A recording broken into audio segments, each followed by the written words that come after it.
Okay, first and foremost, I just want to share with you some of the housekeeping rules. Basically, if you have your mobile phones, please keep on silent, on the silent mode.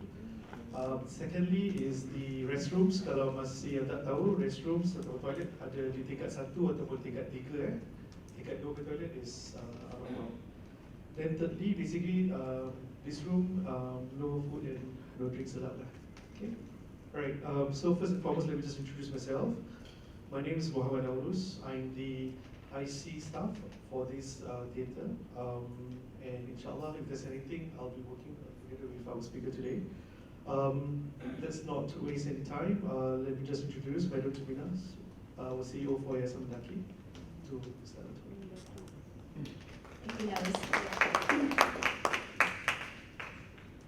Assalamualaikum warahmatullahi wabarakatuh. She say good afternoon, tadi cakap good morning the first session, sekarang the second session good afternoon. Yeah. I just like the first session, I would make it as interactive as possible. Besides the seating arrangement yang semi-circle so that we can discuss with each other, we can interact, And in the midst of all my presentation, I will come to you all and to do some sharing. So I think all of you in this room brings a wealth of experience in parenting, not just me. So I hope that whatever sharing that I have from my 26 years of parenting experience would be something that we all would learn, and also for me to learn from you, because I'm sure there are things that I don't know that you all. And feel free to use Bahasa Melayu atau Bahasa Inggeris, it's okay. We will do it as informally as possible. So when you talk about active parenting, we are looking at something that comes to mind would be a very proactive approach. Okay. A proactive approach where the parents need not wait for the child to make mistakes, but instead instill the values in him so that the child can be, can learn and be a better parent. Yeah? So it is when you instill values that will be the foundation of the character as they grow older. Because I think we need to have that in our child, and we need to start very early, Yeah. So it's a continuous journey. It's when a child is born right up till they are even when they're married. I mean, I have this lovely lady here. Just because I happen to know her, I'm just sharing, that she's also a grandparent. This is the first grandson, right? Yeah. Her daughter is just. And she's here because she also has got a.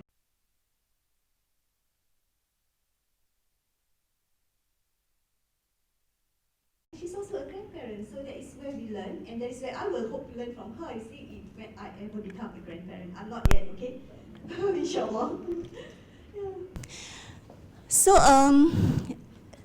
a bit of sharing on myself, my active parenting journey. If you look at the numbers, the bigger the numbers, the more important they are. You see, when you look at 26, yes, that's how long I've been a parent. Meaning that my first daughter is already 26.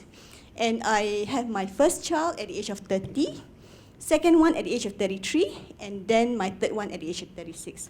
So when you look at their ages, eldest is 26, second one is 23, and then the youngest is 20. And if you sum up all the numbers, I'm 56 years old. Okay. So anyway, yes, my two older ones are girls, and my youngest is a boy. So my active parenting guide, I'm sure all of you are very internet savvy. The moment you wanted to find out something, you Google, look at your smartphone, and then find out more about the information. I do that most of the time now, like medicine, for instance. Sometimes I see this name and I don't know what is it for. I Google and I find out. But in those days when I gave birth to my first one in 1990, internet was not for the masses. So I depend on books, magazines. Being an avid reader, I love to read, so that's where my information of parenting comes from. And my 80-year-old mother, she's already passed on. She was 80 when I gave birth to my first one. So the age gap is about 50 between me and her. But there were certain values that were still relevant for me. Certain, sometimes it may not even be conservative, but something that really holds a foundation to who I am today, and that is what I instill in my children. Yeah? Of course, friends, relatives will always share with you, when you meet them at weddings or something, then you ask them. And then doctors too, because you send your kids to the doctor every now and then, so they'll be the one telling you what you should do. And of course, lots and lots of dua. That's very important. So it's learning on the task. There's no parenting guide that tell me, oh, you must do this. You get the diagnosis and then you do this. So it's not like that, you see. So, and every child is so different, you see. So I think that's what you experience too. Okay, you had the session with Madam Nafisa early this morning, and I thought that was a very, very good session. And it's all about parenting. So I don't want to go into so much details about what she has shared, but some things maybe a little different, and some those things that she may not mention will be something that I will dwell on more, you see. So when you talk about self-esteem booster, when you are a worker, when you are working and your boss says something, good job, how do you feel about it? You feel good about it, right? So that's exactly the same thing that your child feels whenever you say something like, hey, that was well done, Yeah. So always have that esteem booster for your children, making sure that not using those negative words on them, say, why do you do this? Why can't you understand this? That kind of thing. So I try as much as possible. Although I'm not the perfect parent, there were times when I lapses and I tend to use those negative too. But every time I check myself and say, no, this is not the way. So so I try and not act on impulse, even as they're 26 years old now, you see. And so the self-esteem booster is really very important.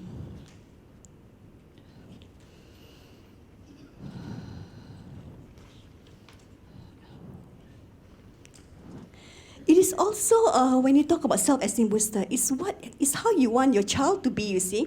Do you want your child to be the person you are? So that is where you have to show good example to your child. And I think at P5, P6, they are going through a period where they are transiting into young adult. So in terms of changes in their physical, in their emotional, that is a challenging period. So I think you need to further understand on that, yeah? I think all our parents, when I grew up on this note that sayangkan anak, you manjakan anak, and the child will get spoiled. But that's not the case actually. Love can never spoil a child. It's actually the consequence of giving a child love in place of giving a child things like being lenient, lowering your expectations, and even giving him physical things, instead of love. I think most of us are working parents. So we have less time for the children. But that's not an excuse not to spend time with them, to show them love. Because the moment you say you feel guilty, or because I can't afford the time with them, I will give them an Xbox, I'll give them a PlayStation so that they can occupy their time, that shouldn't be the way. So whatever minimal time you have with them, show them lots of love, shower them with that, use terms of endearment. Because when you don't start them young by saying the word sayang and all that, when they grow older, at the age of 12 and start using sayang with them, they feel very weird. Say, dah kenapa ni ibu ni cakap macam gitu kan, kind of thing. So you have to start them from young, you see. And be involved. This is something that Madam Nafisa earlier shared with us, that you have to be a very involved parents to know what they're doing. You see, and to know, like, if it's like 11 p.m. at night, for instance, you know if your child is away, is not at home, who are they with, who are their friends, So, and it often means rethinking and rearranging your priorities. When you say you be involved with them, I know we all work, that, but at least know that you are there. And then, like what I did, I was sharing with the earlier session, how I became a very involved parent is that when my son was in K2, that was many, many years ago, K2, 14 years ago, my younger son, he couldn't read as well. You see, it was like February and March, and I thought that, okay, I need to get him reading well, before he goes to P1. That's very important.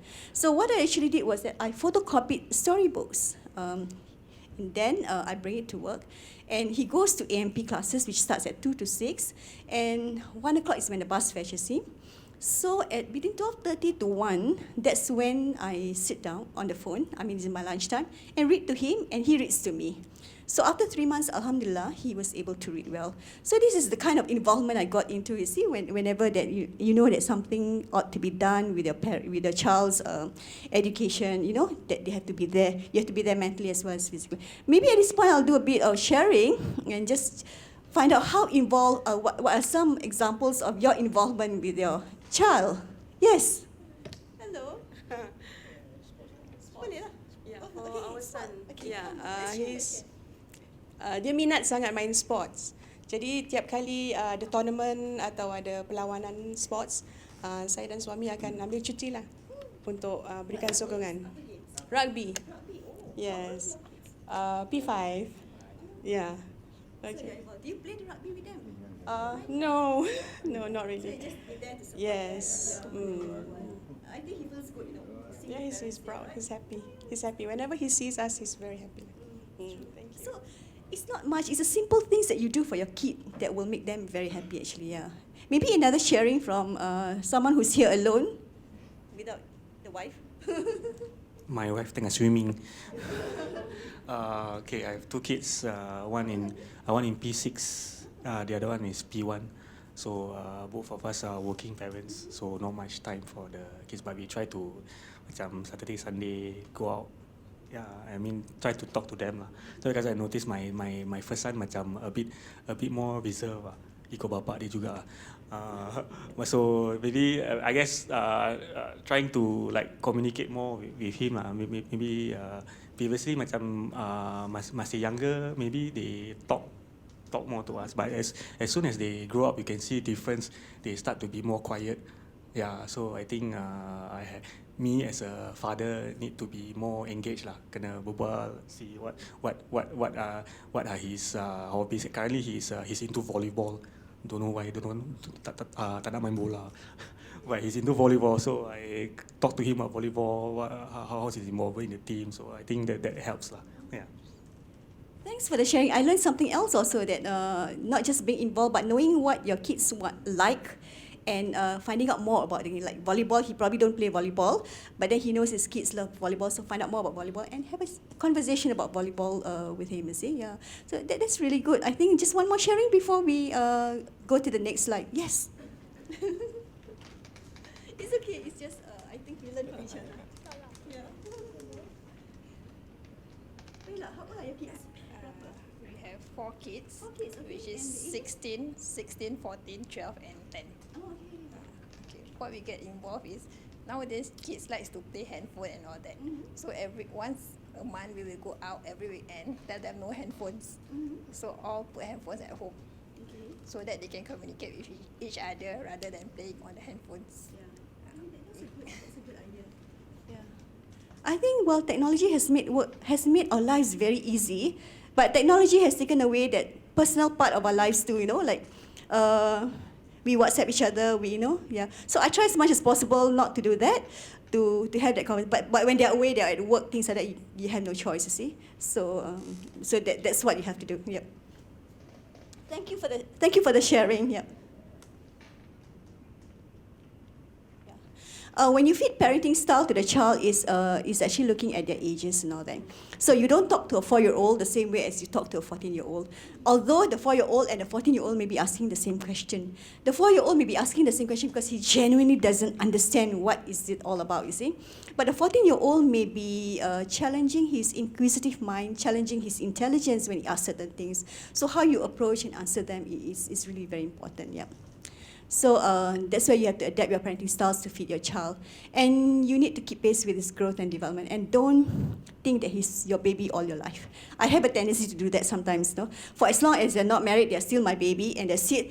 We have rules and regulations in this house that they have to abide by. So, but I'm slowly learning to give them space, not to micromanage so much. But at the same time, know what they're doing. Because when you give them space and you let them go, there's a tendency that they might just go free and that's it, though. So that's where the communication is really very important.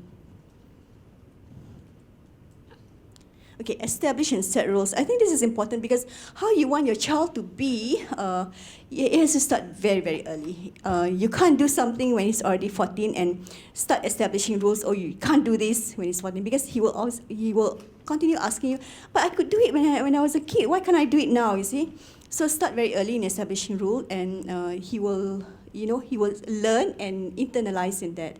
And to me, that is very important because I think all of us now living in a global situation, we tend to wonder whether certain things are, like just one sharing, like when my eldest girl wanted to go overseas and all that, I kept worrying because she's a girl and she's going to be away alone for 4 years. And every time I will WhatsApp her, and to the point that one day when I WhatsApp her, she said, Ibu, are you at my courtyard? This is in Perth, Australia, you see?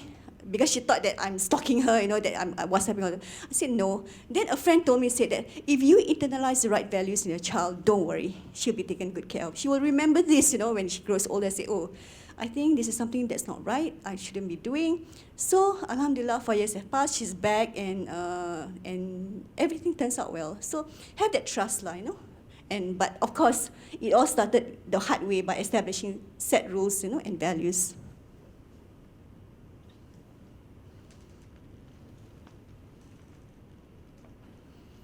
When you talk about fostering his independence, it's also about letting go. It's like, I think all of us have learned this about flying kites. You pull and you let go, you pull at certain points in your life. So, but setting limits help your child develop a sense of self. You need to let him grow. You need to know, to let him know that this is how far he can go, this is how far I can do, and at the same time, it's within the boundaries, it's within the limits of what Ibu and Abba allows me to do. So that is very important. It's not micromanaging, but at the same time, it's actually allowing him to have space, his own personal space. Yeah? So, and so it is really very, very important because in life, if she needs to be successful, she needs to have both, the self-limit. Maybe someone can share on this, like how do you actually let go of your child at the same time you make sure that she is within the, within your own value system. Yeah.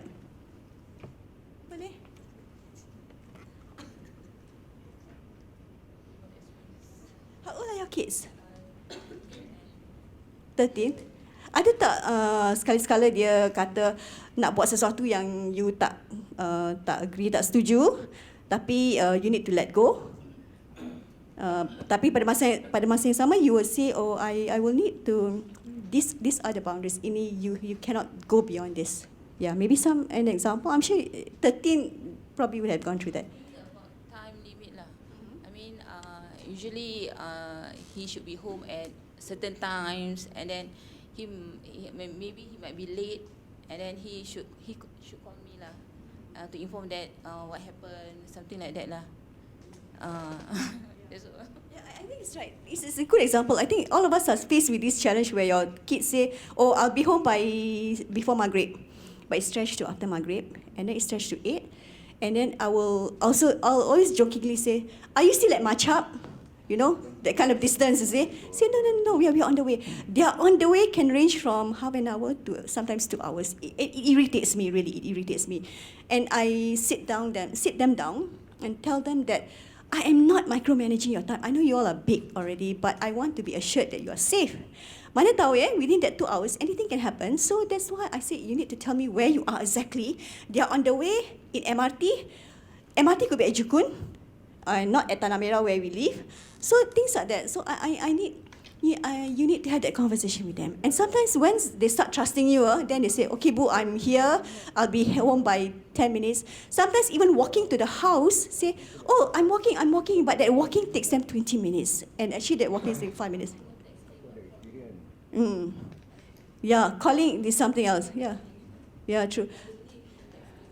So you will call. That's good. So maintain that kind of,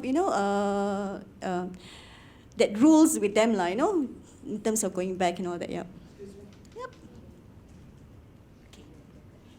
Sorry. Tumina. Assalamualaikum warahmatullahi wabarakatuh. Tuan-tuan dan puan-puan semuanya. Saya mewakili pada si saya berkenaan apa yang kita bincangkan ini, iaitu tentang pembelajaran anak-anak, dan ini untuk cucu saya. Saya 7 cucu, tapi yang penting sekali menunjukkan persentage pembelajaran cucu saya itu dah turun. Sebab apa?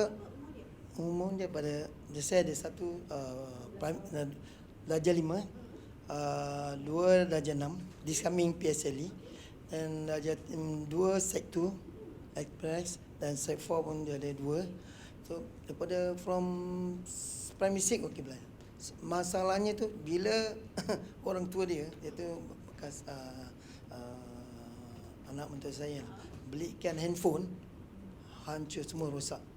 Dia main game sampai sekarang. Jadi smartphone ini semua, saya ingat ini semua merosakkan anak-anak. Jadi macam mana pun satu hari saya dah geram. Saya ambil dulu handphone dia semua saya ambil. Saya simpan. Jadi dia dah nampak tak kecil lah. Jadi dengan cara itu saya tengok, saya bilang belajar. Kalau belajar, your performance is good in school, tengok baru nanti Yai kasih balik. Tapi sampai sekarang saya doa sama-sama lah. Okey, Yai kita belajar. Kita belajar, I return back dulu. Itu masalahnya sekarang adalah handphone. Tapi problemnya, adakah sekolah, tiap-tiap sekolah, individual school, ada they have give a counselor to the student affected with these cases. Sharifah, they have any problem of this? Handphones in school, dia tak boleh. Macam you punya anak, you have your son. Dia orang tak ada fobia main, every time main sampai balik sekolah terus main sampai malam main. Tak ada sampai begitu terus lah. Tapi cucu saya ni ambil dia main sampai main. Itu yang buat saya bilang dia boleh belajar bagus dan tapi kerana dah dengan game ni habis. Itu saya takut, I'm worry about our children. I think all of you probably face that state, where at 11, 12 you start giving them phones and iPhones and or other smartphones and all that, and they start WhatsApping, they start playing games, Candy Crush and all those things, and they get addicted to it, and that's when they're like sharing by Encik Kamarudin saying that it affected his grandchildren on this, So I think where handphones and all that. When you give, before even giving to them, set the rules. Tell them, okay, you can only use it for certain things, because technology can be harnessed to good use. I mean, you can Google and find out more information for your studies and all that. But at the same time, it can be abused, you see. So I think that is where, before even giving the handphone, tell them, okay, these are the things that you need to agree with. And then if you don't agree with it, then we will not give it to you. And I realized that something also, whenever they do something wrong with my children when they were younger, the taking away of handphone really hurts them. So it's not the caning or anything, but you take them for like 1 week, the handphone, it really macam patah kaki lah, So they cannot WhatsApp their friend, they cannot get in touch with their friend. Tapi like I said, padan muka, I told you not to do this, but you still do it, so I have to take your handphone. So it's just like computer games also. I take it away from them. So that's when, so we no longer go through the hard punishment of caning or things like that, you see. But talk to them so that they can understand why you're doing certain things and not you're doing it unrationally lah. Jadi untuk untuk cucu Encik kita mungkin cakap dengan diorang baik-baik kenapa Cik ambil handphone tu daripada mereka dan ini untuk masa depan mereka untuk belajar. That's more important, you see. Yeah. Thanks for the sharing.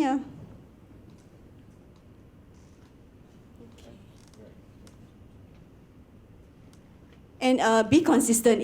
This is related to the setting of rules lah. Kadang macam Cik Nafisa tadi, she said something about the mother having getting a phone call and saying to the child, say, tak nak cakap bilang mak tidur kind of thing. So we need to show that good example. You be consistent in whatever that you do, and not have certain things like saying certain things like, okay, one day you say this, another day you say that. Then the child will be very confused, and that is not good for him in the end. You see,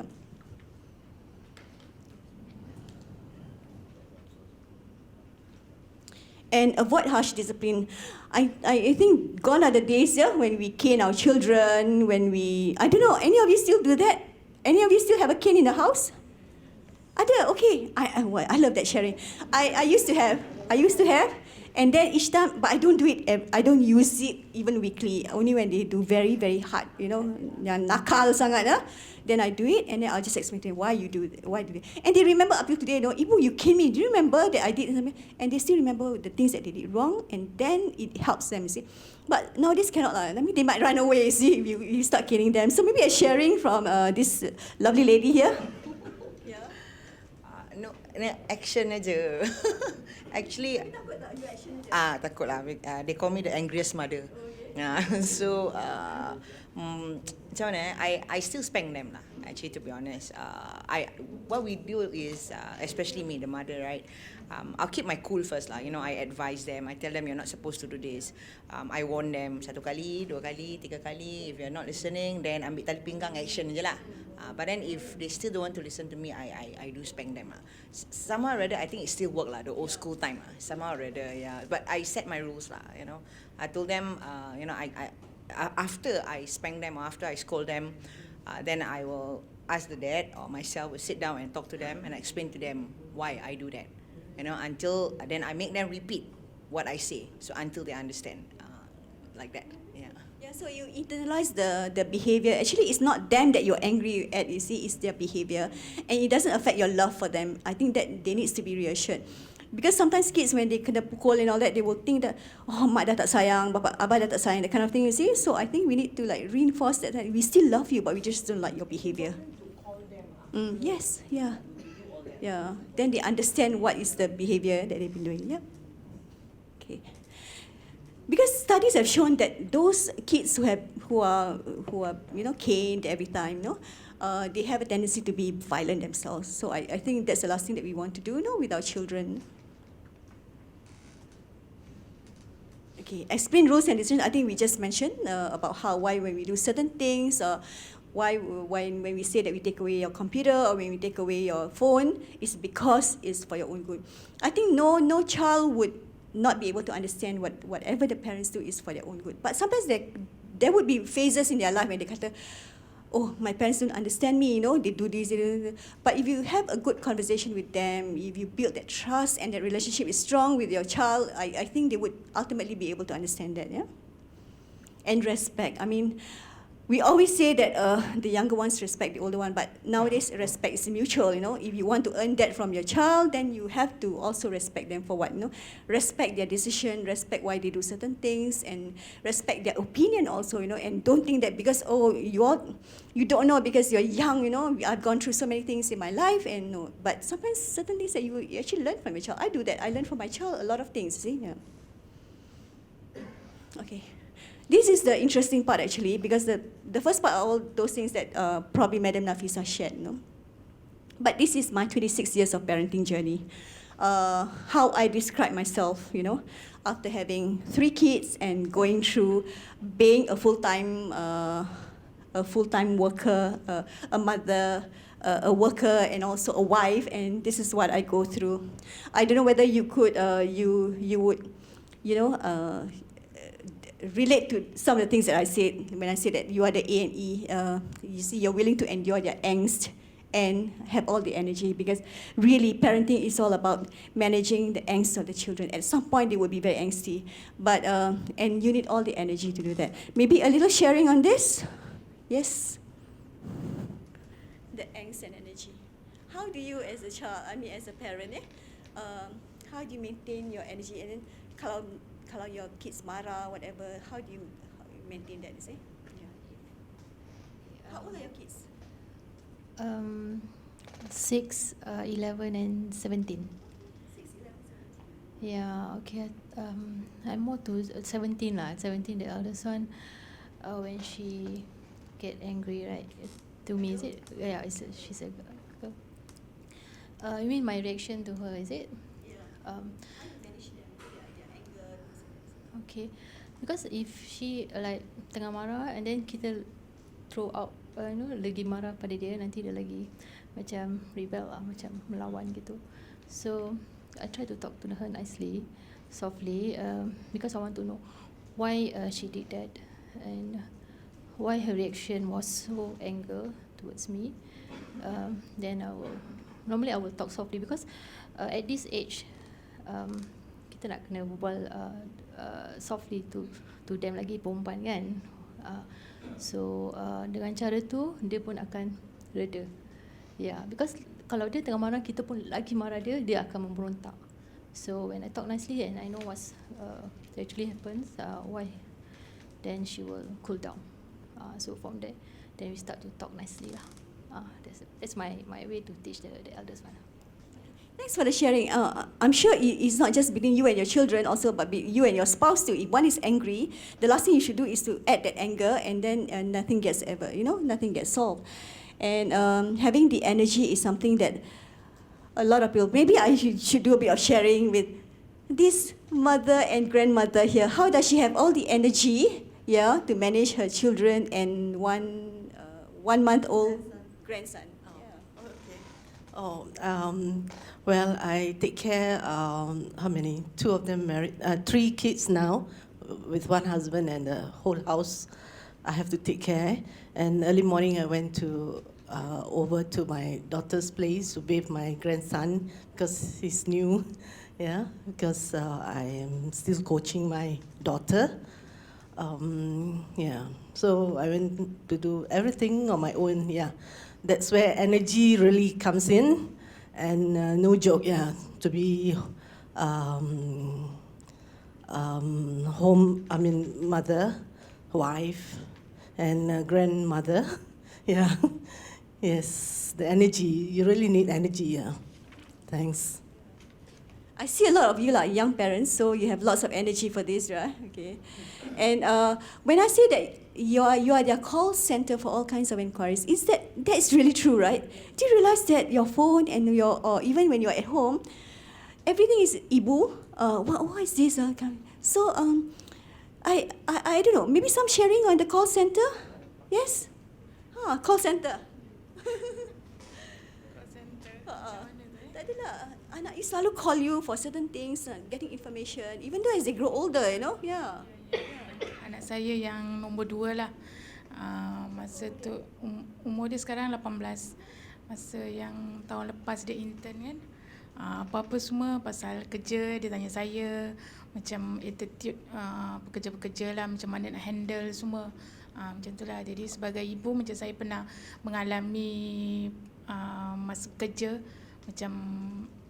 macam-macam tahap kerja lah saya dah buat lah kan. So jadi sikit sebanyak saya ada lah bantu-bantu dia gitulah. Tu je lah.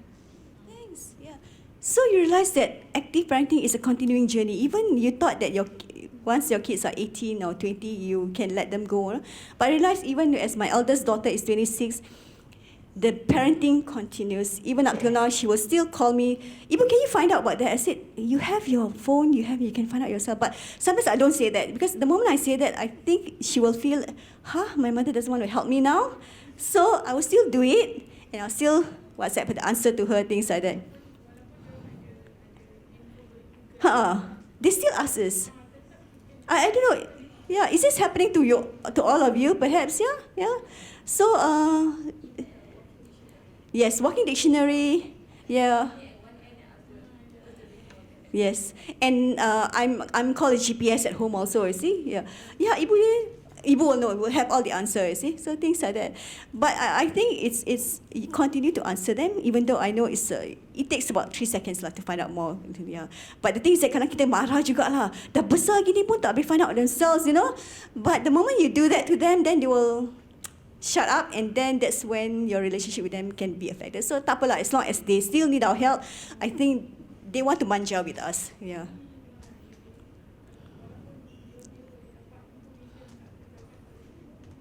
You still answer, right? Yeah, true, yeah. Because true, yeah. I think all mothers feel that way, yeah, about things. So, and you are their 7-Eleven to their physical needs. True? I mean, it's 24 hours, 7-Eleven. I remember my children at 11, almost close to midnight, I'm about to go to sleep. They say, Ibu hungry lah, Maggi goreng boleh tak? I've cleaned up the kitchen and everything, and they want Maggi goreng. But sometimes I geram juga lah, you know. But I say, okay. I know that I can do it within like 15 minutes. Okay, so I do it for them. And Milo dinosaur, it's as if they don't know how to do a Milo dinosaur. But it's still me that they will go to, you see, whenever they want. So, but certain things that you will continue as a mother, I don't know. I'm sure mothers in this room share with me that they will do anything for their children. Fathers too lah, okay? Yeah. So, and you are their Changi Terminal 1 to their ups and downs, like Madam Nafisa shared the roller coaster ride and all that. So when planes go up and down, so you are there for them, you see. And I think it's important for us as parents to be there for the children in whatever circumstances they are in, yeah? Okay, that's a 24-hour parent. I have another parenting thing that I want to share, the remote control parent.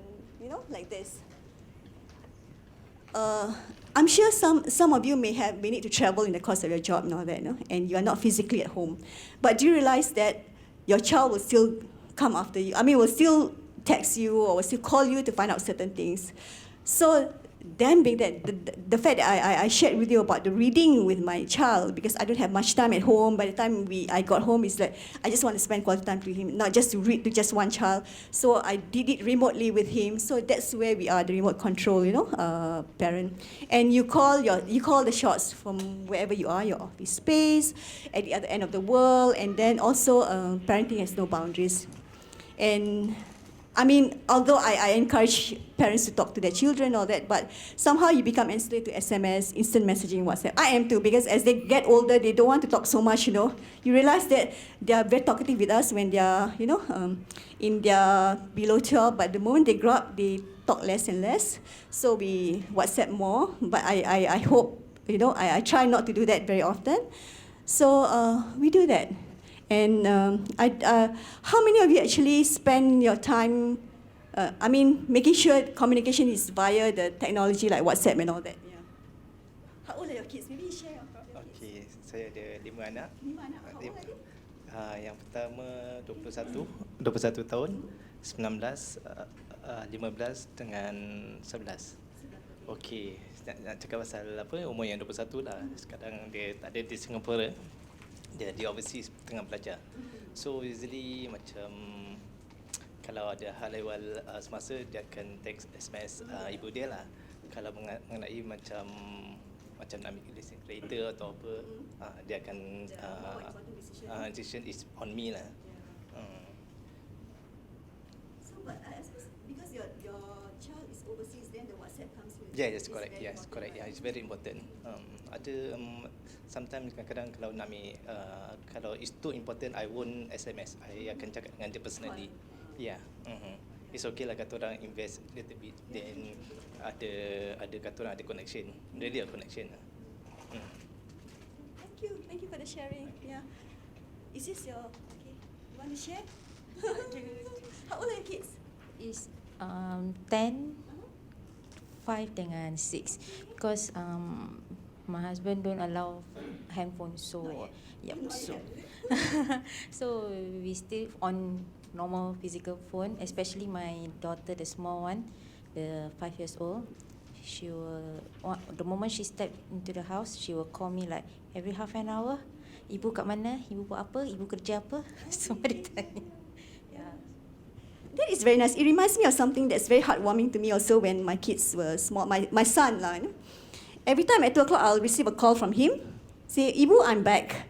Because that time, he didn't have a phone up till he was P6, I think. So that little call is so important to me. And I think it creates the bonding between the parent and child.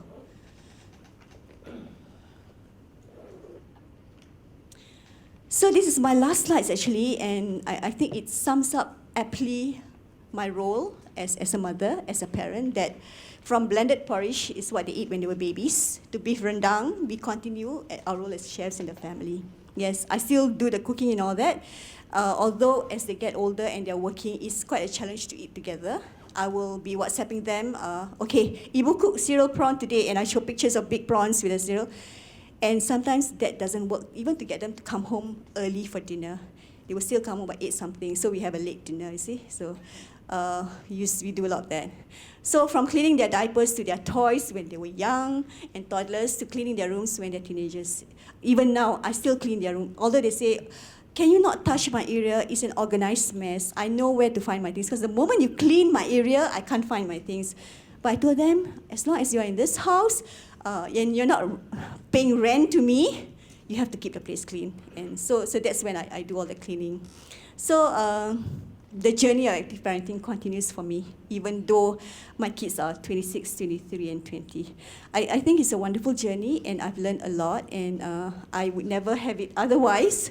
I would never choose my life any other way, although it has its ups and downs, but it's a process. And I'm sure if any of them got married or anything, I would still be parenting their own children. So that's how it goes, Madam would say, Madam would agree with me, Okay. Maybe we just if there's anything else that you want to share with me. I wanted this sharing to be very casual so that we can learn from each other and not very formal. So maybe something from you? What have you learned from this sharing? This, you mean sharing? Okay, yeah, it's very good. And my kids, 12 years old, P6, and I have a son, 9 years old. So it's also same, goes to me. I cleaning their room. So yeah, so what I can say, that everything's are all positive. Yes. And finally, thank you for coming for this MENDAKI brunch. I know it's a Sunday morning. You all have jemputan maybe. Some of you may be spending your time, probably, if not for this, doing your grocery shopping or having a picnic with the family. But thank you for your support to MENDAKI. And if there's anything that you want to find out more about MENDAKI, just drop us an email. Any assistance or whatever, please call us. Yeah, we'll be there for you. Yep. Thank you.